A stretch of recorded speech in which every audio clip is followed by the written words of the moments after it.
श्रीदेवी उवाच देवदेव महादेव त्रिकालज्ञमहेश्वरः करुणाकर देवेश भक्तानुग्रहकारक अष्टोत्तरशतं लक्ष्म्यः श्रोतुमिच्छामि तत्त्वतः। श्रीश्वर उवाच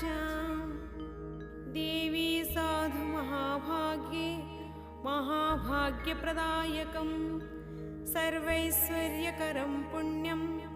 सर्वपापप्रणाशनं सर्वदारिद्र्यस्य मनं श्रवणात् भक्तिमुक्तिदं राजवस्यकरं दिव्यं